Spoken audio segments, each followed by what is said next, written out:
Alright everybody, so today we are going to look at the 2025 Chevrolet Equinox EV LT trim. Basically speaking, let's just say my last video did not age well. I mentioned we would not be getting another GM product, however with that, this is what ended up happening.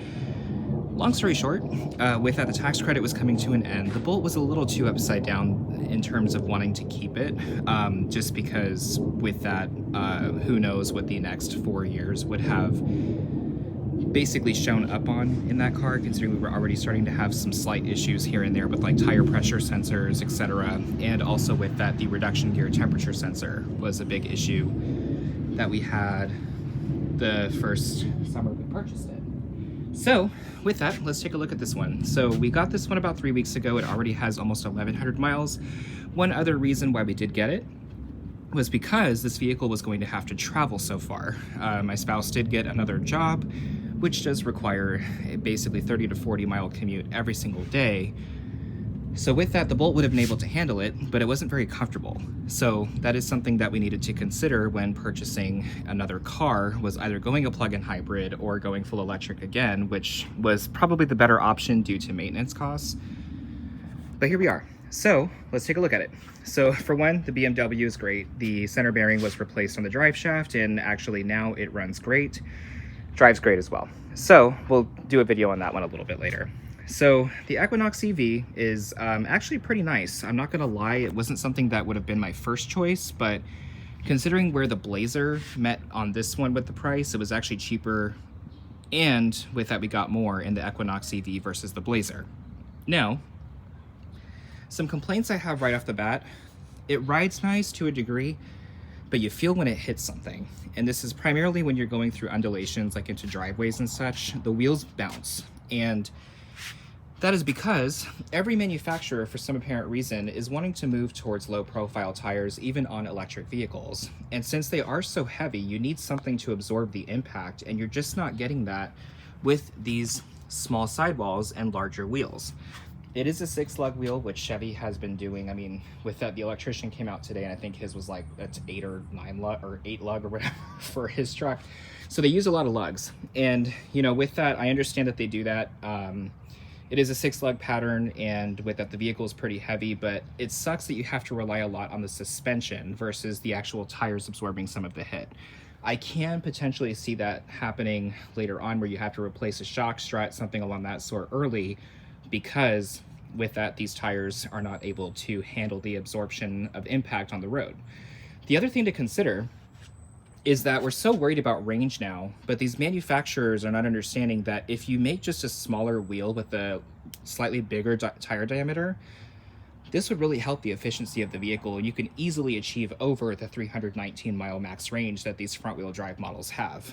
So that's just me, but you know, I'm just a measly person, and I am not an engineer for GM. So someone could correct me and basically tell me if I'm wrong, but this is something that I have noticed, at least with these particular manufacturers. So getting into the car, with that, let's go ahead and hop in. So we do have slightly like Tesla-like door handles here, and they do come out for you when you get close to the car. Do I have my key? Are we not going to do that? Sometimes this car can be kind of quirky, as Doug DeMuro would say. So this is the front of the vehicle. Now, GM is a very big component or proponent of actually splitting the headlights. So you do get your headlight bar at the top, but these are your actual headlights in here that do most of the work. Right side of the car is basically the same. And getting into the vehicle, because it should read my proximity, but maybe it's because I've been close to the car for a minute. Whenever I do unlock it, those little weird funky door handles do come out. And they use these for efficiency purposes, because these can create drag and they're trying to squeeze out every mile, but yet we can't get decent sidewall tires. So getting into the car is actually really, really nice. It's comfortable in here, which is good, because that's one of the biggest reasons we purchased it. And the vehicle will start immediately upon entry.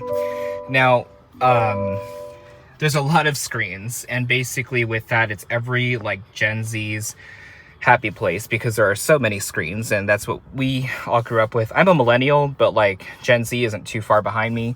We love screens. So, except when they break. So, basically speaking, everything in this vehicle, you're going to see screens galore. And you do have two screens that essentially kind of connect, but don't have continuity between them. And it is very pointed towards the driver, which is good, because with that, I'm going to ultimately, if I am driving or if my husband's driving, one of us will be in primary control here when it comes to using all of this, especially when, like, if I'm driving, I want it face toward me. So this is good. This is a Google-based system, so we don't have Apple CarPlay nor Android Auto, but this does act a little bit like Android Auto. And you could still play your iPod, but if you have Spotify, this is going to work much better for you. We're able to get charging routes, additionally also set our charging parameters. I'm just going to use this as an example. Now we do have an 80% max on this because with that, this is still the NMC battery technology. I know a lot of cars are moving towards the LFPs, but with that being said, this NMC holds a higher amount of density, so we're able to squeeze out more miles. But of course, with that, if we had just, you're going to see this is my biggest complaint, if we had just fixed the wheels and did a larger tire with a smaller diameter actual rim, we probably would have different numbers and could use LFP technology in here. But with that, it's still okay. I mean, Vegas gets hot, but it could still handle it. There are a lot of advanced cooling mechanisms in place. So with that, the interior of this vehicle, we do have a black headliner, which I do like because it'll hide more of the dirt, scratches, and such a little bit better. The door cards are really nicely put together. There are some cheap feeling spots, but they're really not noticeable unless you feel up the entire door panel, which we're not going to be doing here because that's a little weird, but where it's padded is important, and additionally also where you touch mostly, it doesn't feel too cheap in here. The seats are also noticeably much more comfortable. This is, of course, the big reason as to why we switched from the Bolt to this, is because the seats, you do feel a lot more comfortable. And although it's not very bolstered, it actually is nice, especially if like you're going to be in the car for a long time. I do feel like the cushioning is nice, and also I don't feel like it's cutting off circulation anywhere. I also like that the center of the seats are white in case you poop your pants, and with that, at least you'll know where to clean. Dashboard, however, I'm not a fan of it being white, and the reason being is that, of course, you're going to see a lot more of the imperfections and dirt collection up here, so it's going to be important to get this car cleaned pretty frequently. However, AC in this thing is freaking phenomenal. I also like the fact that the vents are pulled down more. Usually you'll see them up here, but they're actually more down here. You also get controls with buttons, but with that, it's not really going to be that effective because if the screen breaks, you're still not going to be able to see what temperatures you set at or anything of that sort. But you do get knobs, just in case. Wireless touchpad here, or charge pad, excuse me. You also get 2 USB-C ports here and 2 large cup holders, which is really nice. It's like Chevy was like, we know you love your big gulp and large drinks and stuff, so we're gonna make these cup holders enormous. But it does sacrifice itself a little bit here with the center console. It's not very large, but you still get a 2-pocket system here, which is nice. As I told you, we have about almost 1,100 miles on this in 3 weeks, so it is important that we did purchase something that would be more reliable but easier on maintenance, which is why we did not go with a plug-in hybrid vehicle. We have 3 gasoline vehicles that we could use just in the event this one is down, and 2 of them are all-wheel drive SUVs in the garage, so if we got an all-wheel drive here, it would have been kind of dumb. So with that being said, this trim also has an automatic liftgate, auto brake hold, lane centering, and the parking brake button is here. Honestly, I'm glad that it kind of does it by itself because I forget it's a thing. And even though this does have no transmission, although with that there is a transmission, it's just a reduction gear, you still don't want to put strain on it because, of course, with that, that is relying on the motor to hold the vehicle. And as you can see here, it is going to be a shift-by-wire system, and this is how you can adjust your regenerative. This is basically like a little handbrake per se. You don't adjust anything with it. You actually do that in here with, for one, you turn that on, but you can turn the vehicle off, let it run for 60 minutes. The 60 minutes is the center, and then also ambient lighting, but you can change the regenerative braking. But one thing I will say about it, it is incredibly aggressive. So it's not something that I would particularly, I would say, use as like a primary method of stopping, because it definitely feels like you're gonna whiplash your whiplash your passengers if you put it to the max setting.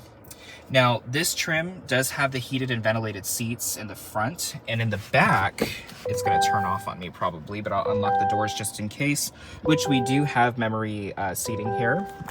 Let's see if it does it. It probably won't though. No, because I've been in the car for too long and just sitting here. Okay. So getting into the back of the vehicle, shut up, car. You're annoying. So getting into the back of the vehicle, it is very, very spacious here.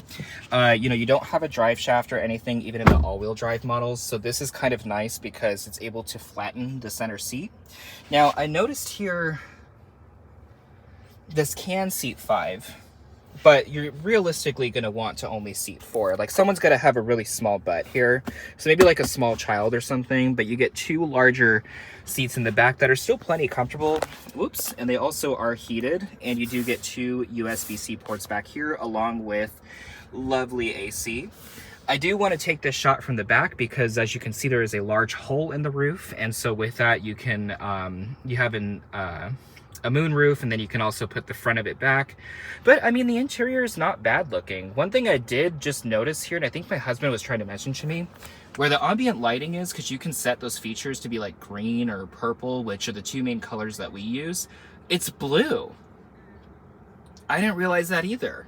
So that's so weird. Like, you notice it's black, but then it's blue towards the front. So that is an interesting feature, for lack of better terms, when it comes to like the area surrounding where the door locks are. It's 2 different colors, and I did not realize that before. And it also is like that back here too. Would you look at that? With that though, as you can see, back seat's pretty nice. It's slightly stadium-like, but it's not something that like is gonna be like a Nissan Xterra, where, you know, you get all the way up and then basically can see over the passengers in front of you. And also with that, I do still feel pretty comfortable back here. Although this would be a little bit more fatiguing than the front seats, just because you don't have anything like lumbar support or anything like that. I also, again, I'm not a fan of like some of these white spots in the vehicle, because your skin will shed and the bodies are really gross. So like, you're gonna get something on the door cards, which these are like kind of upholstered, which is interesting.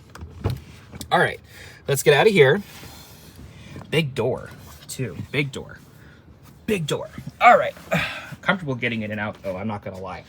Okay, so now we're gonna get into the back. I will not be getting into the back of the vehicle. Also 2 parking sensors here available on the LT trim. We do have a charger that basically we're trying to like use before we use the GM one, because as you can see, this girl's a little beat up, but it's okay, she still works. Now, we did get plastic floor mats, or rubber floor mats with the purchase of the car, along with the seat backs, which is really nice, so we don't have to worry about purchasing those separately.